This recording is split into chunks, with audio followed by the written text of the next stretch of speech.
were elected, I told you that we would need to stabilize, we would need to position, and we would need to transform. And this government has remained faithful. This party, and you have to forgive me for this, because it matters to me, Sir Henry, that we are consistent in our philosophy and in our message. We went to White Park, and that is why sometimes Joe Adley gets me so angry. We went to White Park in 2013 on the party's 75th anniversary, and we issued then a call to arms. And I told you then what kind of party we were setting out to build just after we had lost the elections of 2013. We then spent the next 3 years not on high, but in all kinds of working group sessions at every level of this party to settle a covenant of hope that I am so proud when I hear the members of my parliament quoting from the covenant of hope. And up to last night, the chairman, former chairman George Payne, who has done a brilliant job. I thanked him last night. I thank you again, George, from the bottom of my heart for walking this journey with me. But George last night quoted it again, because the covenant of hope, Marsha quoted it in introducing Roshana, because the covenant of hope sets out who we are, what we will stand for, and what we will fight for in your name as a people in this country.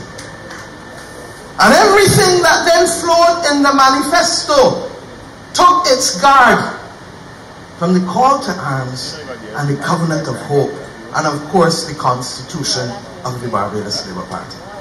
So that, my friends, consistency is important. And when we came, therefore, the first job was what? Stop the what? You all know it as good as me.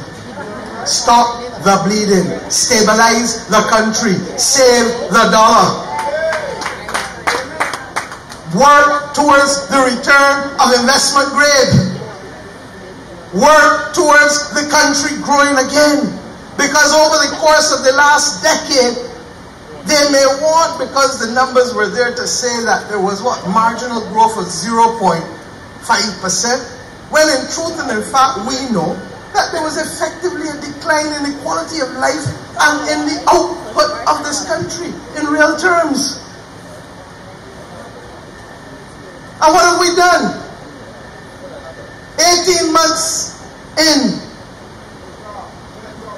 What have we done? We've saved the dollar. 18 months in. Thank you, thank you, thank you, thank you. I want you to listen to this carefully. We had foreign reserves of just over $400 million. And we had to take a decision that if we paid the Credit Suisse loan of $100 million that was due in the June of that month, that it would have put us in a perilous position with oil prices going up and going into a hurricane season. We took the decision on the 1st of June, 1 week after being sworn in as Prime Minister and Dale as Attorney General.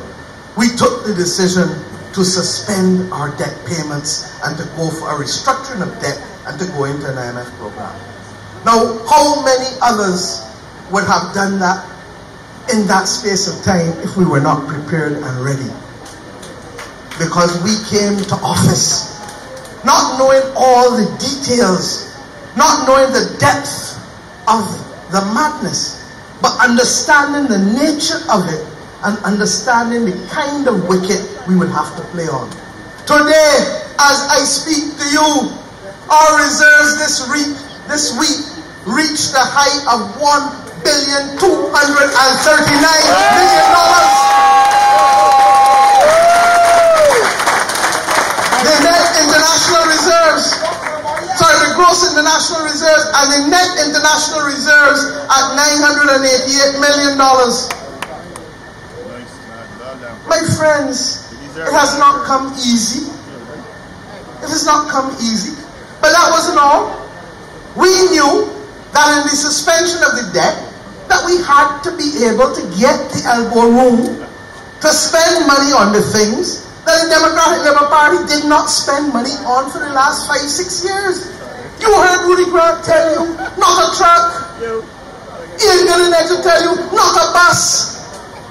Juliet Milo Sullivan told you what happened at the hospital, 50-60 million short every year. And the only way that we could begin to deal with the problems, my friends, is to be in a position, first and foremost, to have the elbow room.